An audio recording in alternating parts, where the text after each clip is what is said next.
I should have listened to old Maggie. She warned me the day we moved into the farmhouse.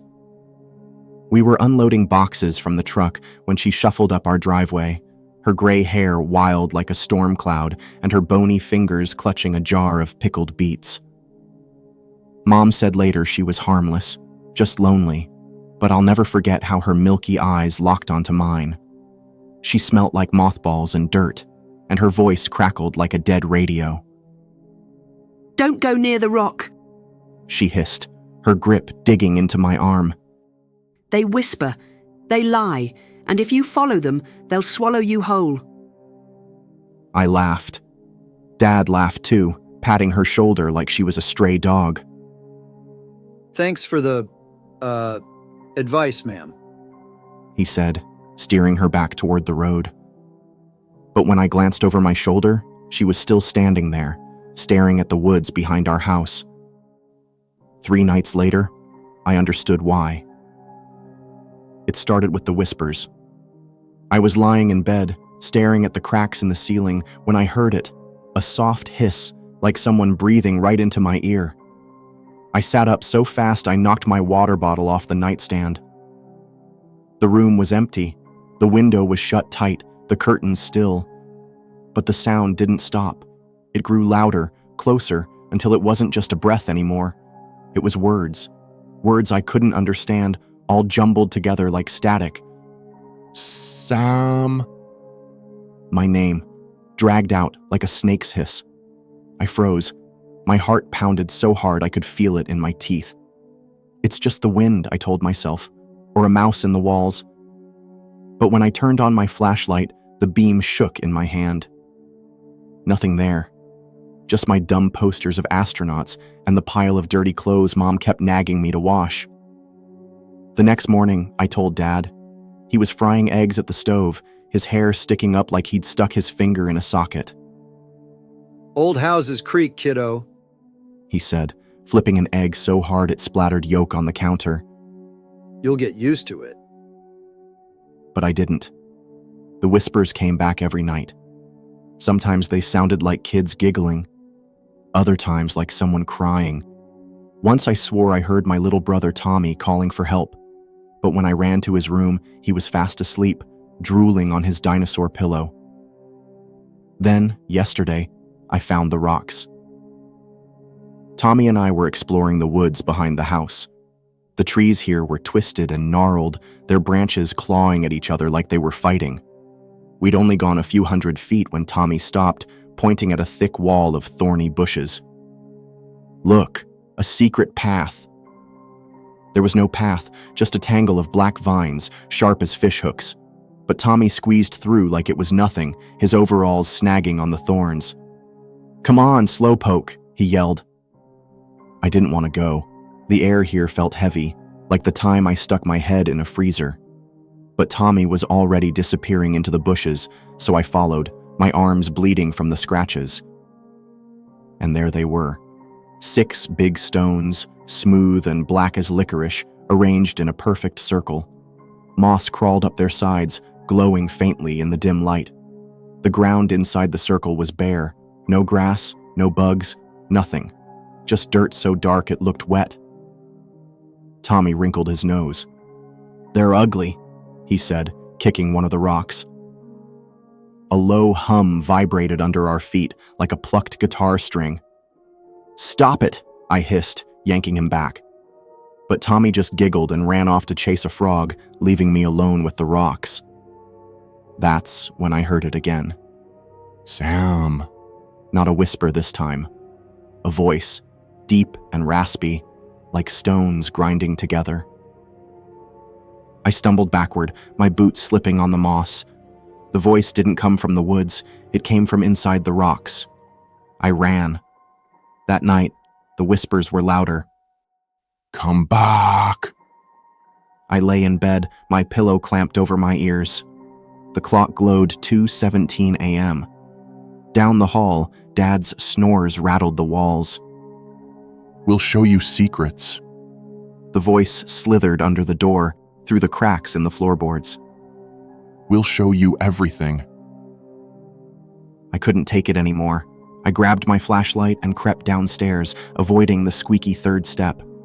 The kitchen window framed the woods outside, a wall of shadows under the moonless sky. Come. I don't know why I listened.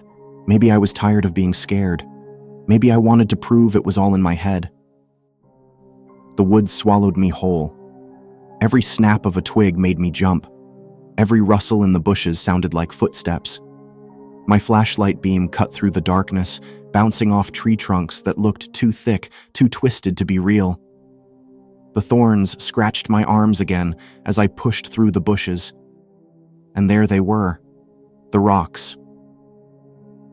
The circle looked smaller at night, or maybe I was just bigger. The moss glowed brighter now, a sickly green pulsing like a heartbeat. Step inside. I hesitated. Old Maggie's warning echoed in my head. Swallow you whole. But the voice, it sounded like Mom this time. Sam, honey, it's okay. I took one step, then another. The second my boots touched the dark dirt, the world changed. The air turned so cold it burnt my lungs. The trees vanished. The moon vanished. Everything was black except for the rocks, but they weren't rocks anymore. They were teeth, giant, jagged teeth taller than me, rising from the ground like a monstrous jaw. Between them, a hole gaped open, oozing thick black sludge that smelt like rotting meat. Jump! The voices chorused, 100 voices now, overlapping, screaming. Jump! I tried to run, but the ground crumbled under my feet. I fell, grabbing at the dirt as the hole sucked me closer. Something grabbed my ankle. A hand, a bony, slimy hand, bursting from the dirt. Its fingers dug into my skin, cold as ice. I screamed, kicking wildly. The hand snapped off at the wrist, but it kept moving, crawling up my leg like a spider. I smashed it with my flashlight until it stopped twitching, then scrambled out of the circle, sobbing.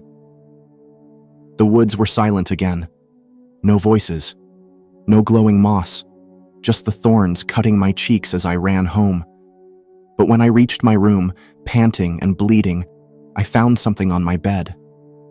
The hand. It lay on my pillow, pale and rotten, its fingernails clawing at the sheets. And written on the wall above it, in dripping black sludge, were 2 words. Come back. I didn't sleep. How could I?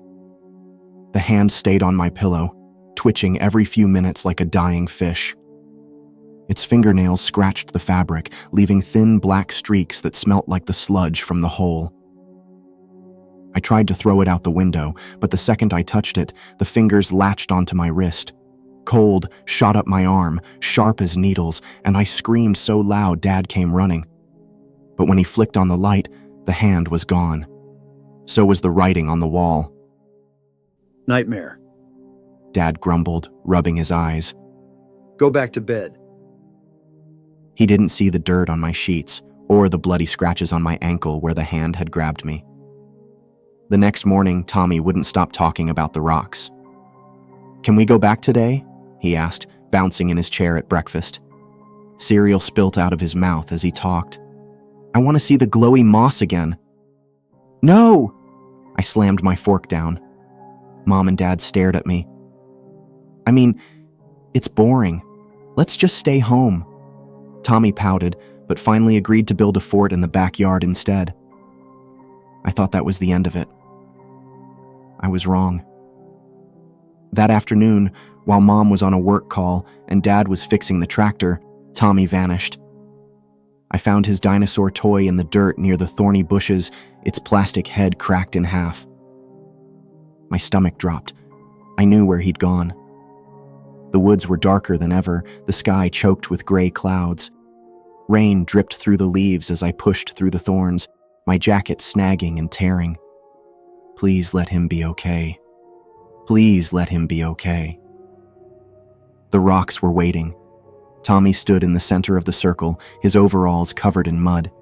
He was digging with a stick, humming to himself. Tommy! I lunged for him, but the second I crossed into the circle, the ground shook. The rocks groaned, their surfaces splitting open like eggshells. Black sludge bubbled out, pooling around Tommy's boots. "Look, Sam." He pointed at the hole between the rocks. It was wider now, big enough to crawl into. "There's a lady down there. She says she has candy." "Get away from it."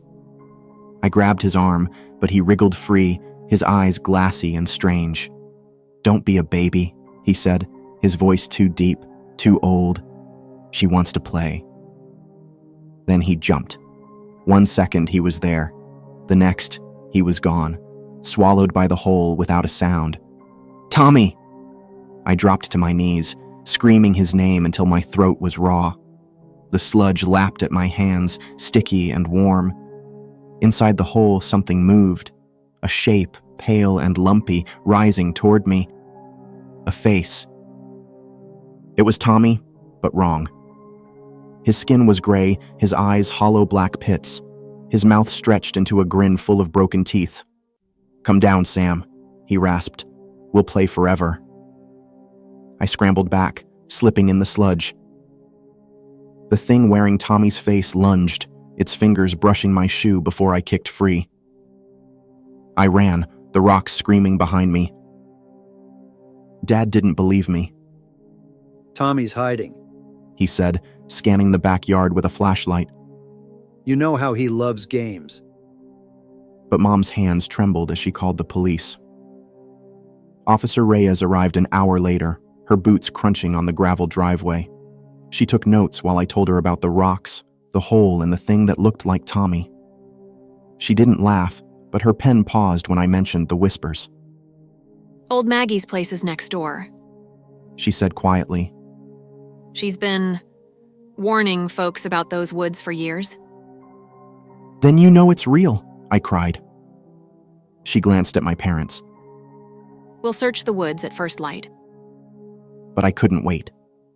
While Mom and Dad drank coffee in the kitchen, I snuck out. The rain had stopped, but the air felt heavier, like the sky was pressing down on me. The rocks hummed as I approached, the sound vibrating in my teeth. The hole was even wider now. A ladder made of twisted roots led down into the dark. Sam. Tommy's voice floated up, weak and scared, real this time. I'm here, I shouted. Hold on, I'm coming! The roots cut my palms as I climbed down. The sludge coated everything, dripping from the walls, filling my nose with the stench of rot. Below me, faint green light pulsed. I landed in a tunnel.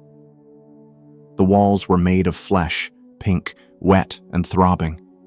Veins snaked across the ceiling, pulsing with black blood. Tommy's footprints smeared the floor, tiny sneaker treads in the muck. Tommy? My voice echoed, but no one answered. I followed the tunnel, my flashlight flickering. The further I walked, the colder it got. My breath fogged the air and the walls began to move. Eyes opened in the flesh, dozens of them, blinking, staring, mouths formed, whispering things that made my head ache. You shouldn't be here. He's ours now.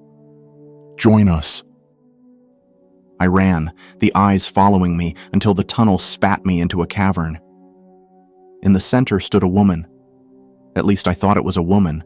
Her body was made of sludge and roots, her hair a tangle of thorns. Her face shifted. 1 second old Maggie, the next Mom, then a stranger with hollow eyes and a lipless smile. At her feet lay Tommy. He was alive, but barely. His skin was paper white, his lips blue. Thick black vines coiled around his arms and legs, sucking the color from him. Let him go, I screamed. The woman tilted her head. You let him in? She said, her voice like wind through dead leaves. Children always ignore the warnings. She raised a hand, and the vines dragged Tommy closer to her. But you can take his place. Jump into the hole, and he goes free. The ground beneath me trembled. The hole from the rocks gaped overhead, dripping sludge. Choose, the woman hissed. Tommy's eyes fluttered open. Sam, help! I looked at the hole, then at my brother, and I jumped. The fall never ended. 1 second I was dropping into darkness. The next, I was everywhere. My body stretched thin, my bones cracking like dry twigs. The sludge filled my mouth, my nose and my eyes burning like acid. I couldn't scream. I couldn't breathe. Then I hit the ground. Not ground, something soft, something alive. I opened my eyes. The cavern was gone. Now I was in a room, if you could call it that. The walls pulsed like a heartbeat, raw and glistening. The floor squelched under my knees, warm and spongy. Above me, the hole had sealed shut, leaving only a scar of black veins crawling across the ceiling. Sammy? Tommy stood a few feet away, clean and unharmed, clutching his dinosaur toy. But his voice was wrong, flat, empty. "You shouldn't have come," he said, tilting his head too far to the left. His neck creaked. I scrambled toward him, but the floor rippled, throwing me off balance. "We're leaving. Now." Tommy smiled. His teeth were sharp. "Too late." The walls melted.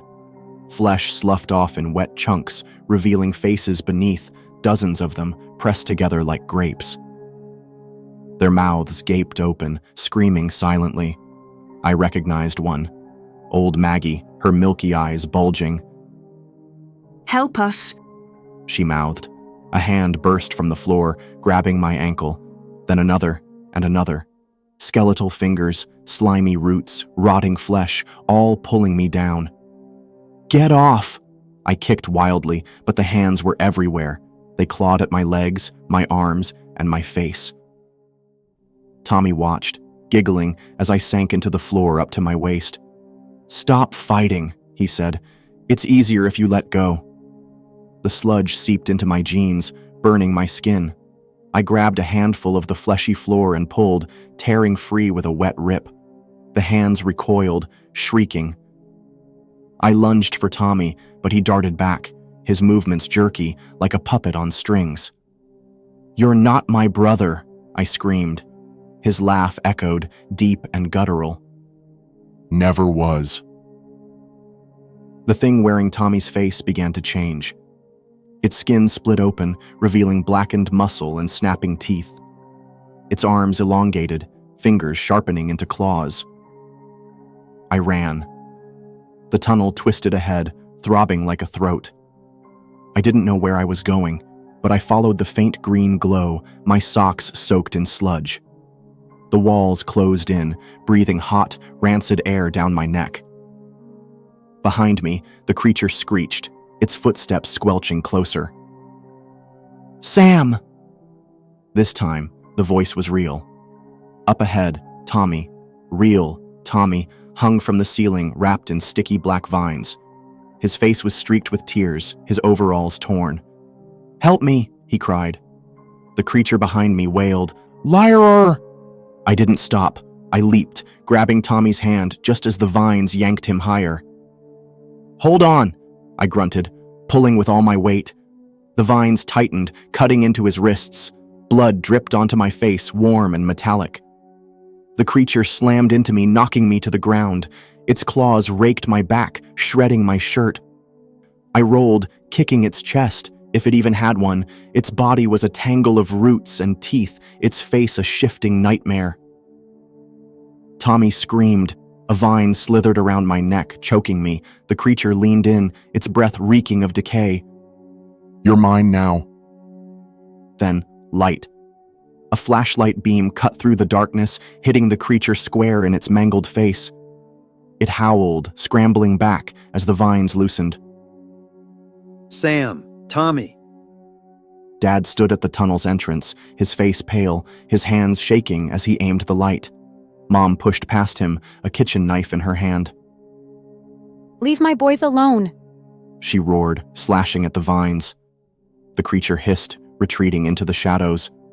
The floor trembled, the walls peeling back to reveal a narrow path. "Go!" Dad yelled. We ran.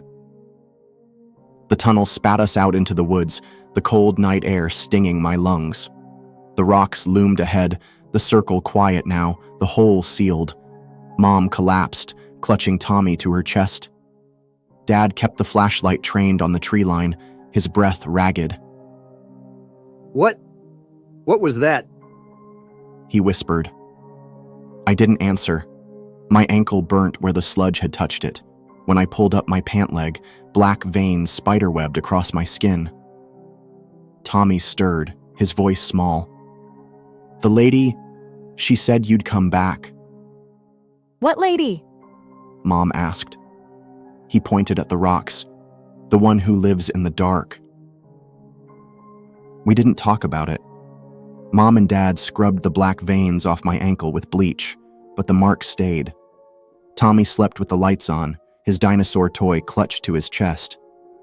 Dad nailed boards over the attic window and hung garlic bulbs from the doors, like that would help. But 2 nights later, the whispers came back, louder, angrier. You owe us. I stuffed my pillow over my head, but the voice slithered under it. You promised. Down the hall, Tommy began to scream. I found him in his bedroom, clawing at the walls. Black vines snaked through the cracks, wrapping around his wrists. His eyes were wild. She's here! She's here! Dad burst in with an axe, hacking at the vines.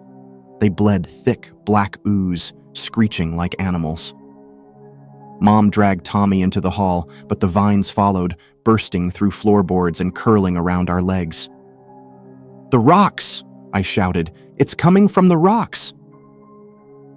We ran outside, the cold air biting our faces. The woods were alive, trees trembling, thorns rattling like bones. The rocks glowed green, the circle pulsing like a heartbeat. The creature stood in the center.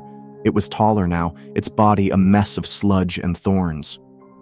Old Maggie's face stared out from its chest, her mouth stretched in a silent scream. Dozens of arms sprouted from its sides, each ending in a clawed hand. You broke the deal. It hissed, its voice a chorus of the dead. Dad raised the axe. Stay back. The creature laughed. Stupid. All of you. It lunged.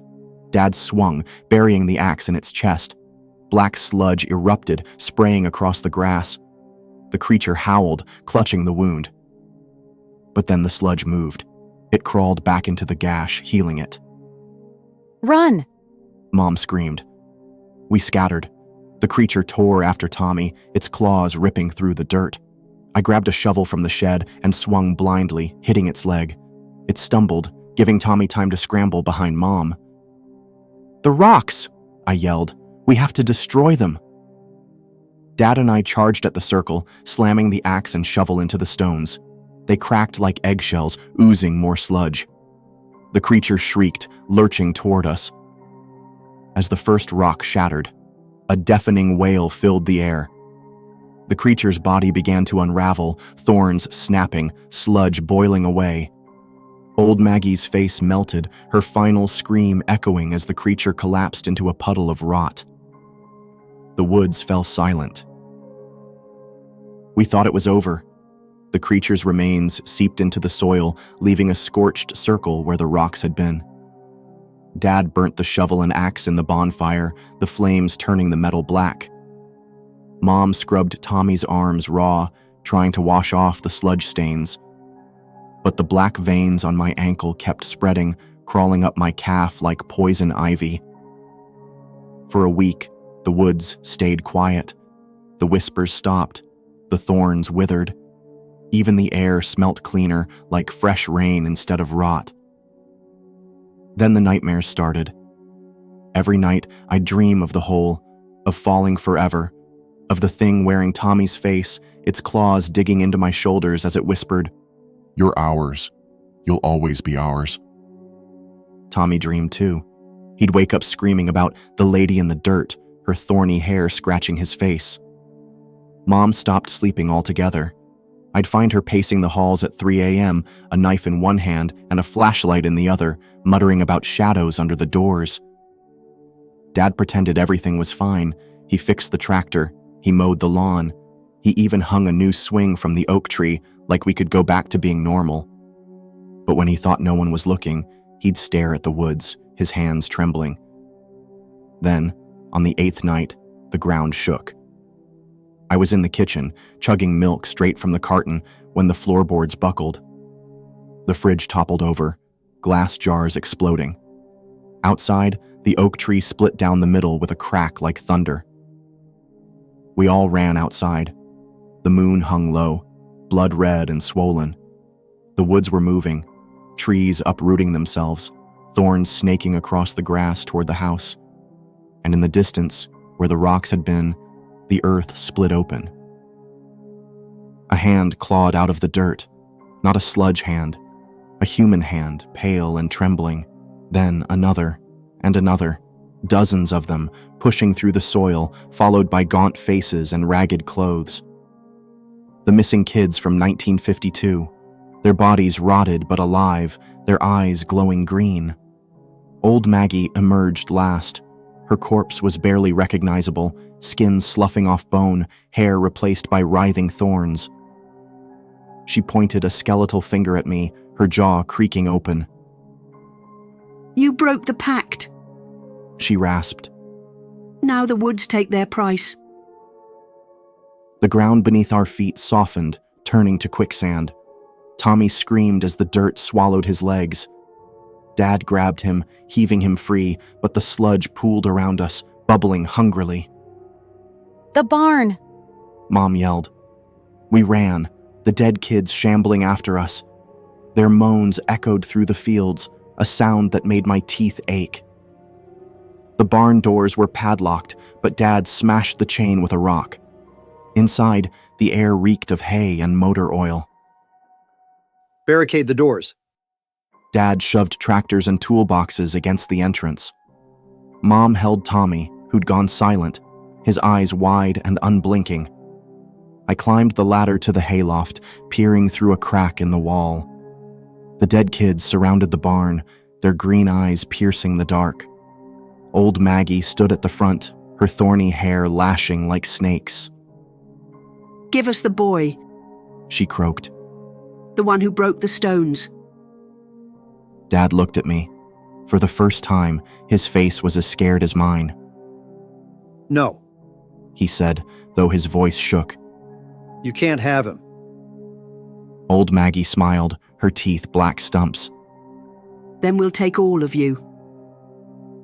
The barn doors exploded, splinters rained down as the dead kids surged inside, their rotting hands clawing at the air. Dad swung a crowbar, smashing skulls, but there were too many. Mom shoved Tommy into my arms, her voice frantic. Hide him! I dragged Tommy into the corner, covering him with moldy hay. A dead girl lunged at me, her fingers hooking into my shirt. I kicked her in the stomach, her ribs snapping like twigs, but she kept crawling. Sam! Tommy screamed. The hay erupted. Thorns shot up from the floor, wrapping around Tommy's waist. They yanked him down, tearing through the rotting wood. No! I grabbed his hand, but the thorns were too strong. They pulled him into the dark space under the barn, his screams fading. Old Maggie's laughter rang in my ears. I didn't think. I jumped into the hole after him. The crawl space was a maze of roots and bones. Tommy's sneaker flashed ahead, just out of reach. The thorns tore at my arms and my face, but I kept crawling, following his whimpers. The tunnel ended in a cavern I'd never seen before.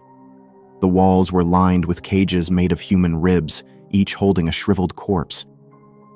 In the center stood a massive tree, its trunk pulsing with black sludge. Tommy hung from its branches, thorns piercing his arms. Beneath the tree, the creature stirred. Not the sludge monster. Something worse. It was human-shaped, but its skin was bark, its hair moss. Its face shifted with every step. Sometimes old Maggie, sometimes Dad, sometimes me. The woods are hungry. It said, its voice the creak of bending trees. You owe a life. Tommy whimpered, blood dripping onto the roots below. Sam, it hurts. The tree's roots slithered toward me, coiling around my legs. The bark creature reached out, its fingers sprouting thorns. Choose your brother or yourself. I looked at Tommy, at the cages, at the roots tightening around my throat. Then I remembered the veins, the black poison in my leg. It was part of the woods now, part of them. Take me, I said, but let him go, forever. The creature tilted its head. A life for a life. The pact is sealed. The roots released Tommy. He dropped to the ground, sobbing as the thorns retracted. The bark creature grabbed my arm, its thorns piercing my skin. The black veins surged, spreading up my chest, my neck, and my face. "Sam!" Tommy screamed. "Run!" I choked out. He stumbled toward the tunnel, glancing back once. I nodded, tears blurring my vision. Then the pain began. The roots dragged me into the tree, my body merging with the bark. My bones snapped, reforming as branches. My blood turned to sap. My screams became the wind in the leaves. The last thing I saw was Tommy scrambling into the moonlight, Dad pulling him into his arms. The last thing I heard was the creature's whisper, Welcome home. The roots dragged me deeper, my screams muffled by the sludge filling my throat. The woods pulsed around me, their hunger gnawing at my mind. You are ours, They hissed. You will feed us forever. But through the rot and the rot, I heard Tommy's voice, small, desperate, cutting through the dark like a knife. Sam, please. My brother stood at the edge of the crumbling barn, Mom clutching his arm as roots coiled around her legs. Dad swung a shovel at the vines snaking from the walls, his face streaked with sweat and blood. The creature, the thing that had once been old Maggie, loomed over them, her thorn hair lashing like whips. You owe us a life. Give us the boy. Tommy's eyes met mine. I was no longer human. My body twisted into bark and thorns, my hands claws, my voice a creaking groan, but he still saw me. Sam, he cried, fight it! The woods roared, roots surging toward him. He is ours. But Tommy was right. I was still there, buried under the rot, screaming to get out. I clawed at the roots inside my mind, tearing at the sludge binding my thoughts.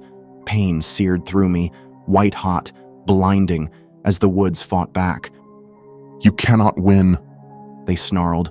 You are ours. But I wasn't. Not yet. With the last shred of myself, I lunged for the creature. My thorned hands ripped through her tangled body, sludge and rot spraying the walls. She howled, her form unraveling, but I didn't stop. I tore at the roots, the vines, the pulsing heart of the tree itself.